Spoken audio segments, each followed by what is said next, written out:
Long before being Dr. Disclosure, Dr. Stephen Greer worked as an emergency physician in North Carolina. He founded the Center for the Study of Extraterrestrial Intelligence in 1990 after claiming to have received telepathic instruction from extraterrestrials to do so. In 1997, he claimed that disclosure was imminent within the next 12 months. The plan was to persuade the US government and send briefing documents to foreign governments in order to coordinate a mass disclosure event. 12 months came and went, and that event did not occur. So in 2001, Greer made his next move. This time, he emphasized the urgent need for disclosure in order to avoid catastrophic environmental damage.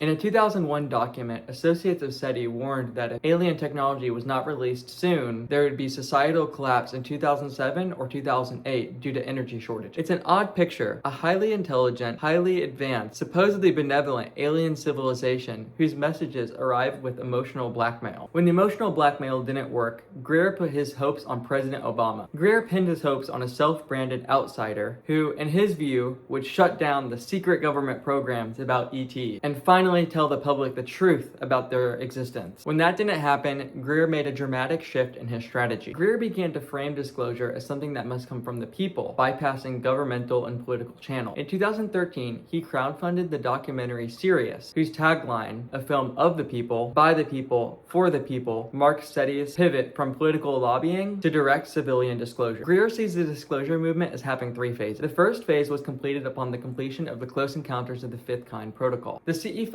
protocol utilizes meditation, visualization, and flashing light to contact extraterrestrials. The second phase is informing the general public and government leaders about the presence of extraterrestrials on Earth. He says that this will prepare the general public for an event that will undeniably prove their existence. Think of something as significant as an alien craft landing on the White House lawn. This is preparing human civilization for the third phase, which is when we'll have lasting relationships with ET civilization. Humans will board alien craft and leave for unspecified amounts of time. Central to Greer's worldview is that all aliens are benevolent. This causes him to have beef with pretty much everyone else in the disclosure movement because they acknowledge the negative experiences that people sometimes have. He says that everyone who disagrees with him is brainwashed and influenced by the CIA. Apparently, the CIA can stage abductions, wipe people's memories, insert false memories, and cause time dilation, but they can't stop muscle man Stephen Greer. And they also allow the CE5 phone app onto the App Store.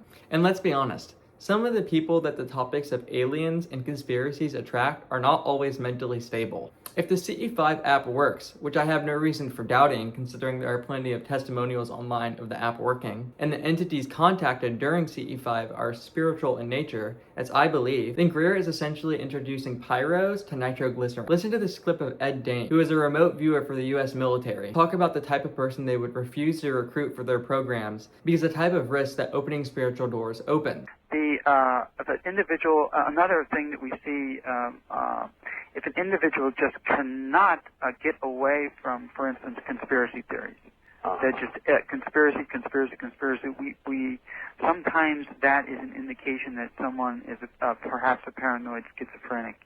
And that's the worst case. We would absolutely never want to touch that. To a paranoid schizophrenic. Now remember how I said that Greer says that all aliens are benevolent? This isn't just an opinion of Greer's. This is a central dogma for the Center for the Study of Extraterrestrial Intelligence. The CE5 manual says that if someone does not think this, then they must be kicked out of the group or resign. This is because they say that fear blocks communication with ETs. On the surface, this looks great. Who isn't a fan of peace and love, right? But the problem is the cult-esque control mechanism that this creates. It works a little bit like this. What about the abduction? What about the medical experiments? And the mysterious illnesses? Well, Greer would say, you want to make contact, don't you? You want to brief President Obama on the presence of UFOs on Earth, don't you? You want to be a diplomat to the Intergalactic Federation, don't you? Then you better stop with all these fear-based CIA propaganda talking points, or you better just stay home. And the dream of being an ET diplomat to the Intergalactic Federation is another glaring contradiction. Greer claims that CE5 is about spiritual enlightenment or involves becoming spiritually enlightened, but he uses the allure of worldly glory to get people to do it. This is like telling someone that they'll escape vanity through participating in beauty contests. Greer says that fear blocks contact with ETs because it's low consciousness, but in the same breath says that we should be afraid of the CIA's fake narratives about ETs. You may think I'm making a parody of Greer, but go watch one of his interviews. Watch how many times he blames every negative encounter with aliens on the CIA. Like, Greer could stub his toe in the morning and he'd blame the CIA. He says our biggest enemy is fear, but he creates a double standard by pumping enough fear in his viewers' veins to make a man wearing a tinfoil hat in his mom's basement blush. And I'm not saying that fear is good or bad. Fear plays an important role when it's oriented towards the proper thing. If you see a bear in the forest, then yeah, you should be afraid. But Greer preaching against fear while pumping it straight into his viewers' veins is straight up hypocrisy. In practice, Greer only treats fear as something bad when it threatens his narrative. He encourages fear when it strengthens his narrative. If fear means imagining the CIA is staging interdimensional abductions, then this is a sign of spiritual enlightenment. If fear means examining evidence of hostile alien encounters objectively, then that's just low consciousness. It's not only contradictory, it's a way that he's controlling his audience. Here's how it works. A trusting mindset is what sets you on the gravy train of dopamine and euphoria, which trains your brain to label unquestioning trust as the winning move. If you're skeptical, no contact is made and frustration sets in. You want the weird lights in the sky, you either give in to the desperation and accept mindless trust to make contact, or you never make contact.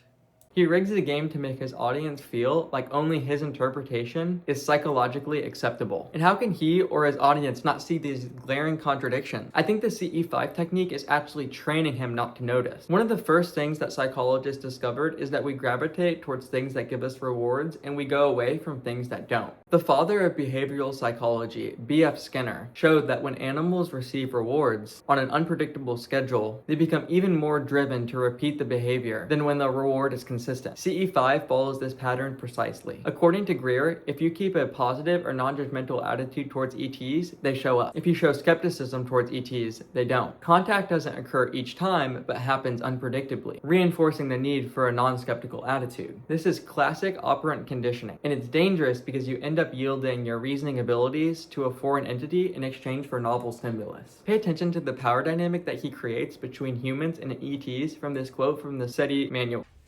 Listen to how he describes our relationship with extraterrestrials. The analogy that I like to use is that our relationship with them during fieldwork is like dancing. We are dancing together with the extraterrestrials, but they are the lead dancer. They know their technology, we don't. They know our biological systems better than we know theirs.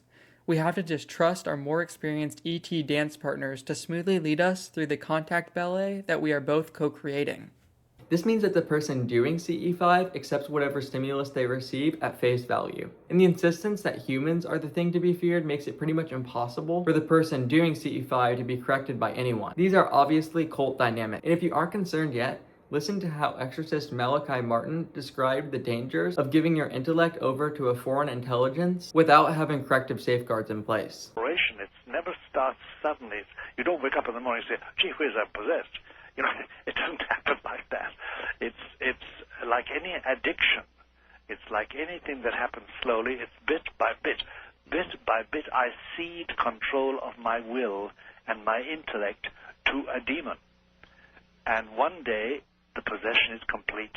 And it gets worse because Greer's CE5 sales pitch is most attractive to the vulnerable. Because Greer is always talking about government conspiracies and aliens, he's prone to attracting people with unstable mental dispositions. I know we're all worrying that we won't have enough diplomats to the intergalactic federation because of this ruthless gatekeeping, but Greer has us covered because the only disclaimer on his app is that it's supposed to be from ages 12 and up. Greer is essentially offering a dream that cannot be fulfilled. He has previously put forth dates when there would be massive disclosure. Like all false prophecies from ages past, the dates came and went. The thing is that even the thing that he is selling, even if it was real, wouldn't mean anything anyway. What? He wants you to be a diplomat to the Intergalactic Federation? Yet he's talking about spiritual enlightenment? If it's some spiritual endeavor, then why the focus on worldly glory? Aren't we supposed to be talking about the spiritual, the eternal, the infinite? Put simply, CE5 is maximizing for effect, not for truth, not for meaning, not for purpose. If what you're really chasing is a sense of wonder, a sense of community, a sense of purpose, a feeling of being part of something larger than yourself, then there are clearer paths that don't require you to suspend your judgment. Join a Christian community that will help you build discipline, a community that accepts questions instead of shutting them down. And yes, I would say if you join a group that shuts down questions, then you should leave that group and find a different one. Because CE5 offers such a skewed risk-reward ratio, and because it seems to be based on lies and control, I'm out, and I can't endorse anyone else does it either.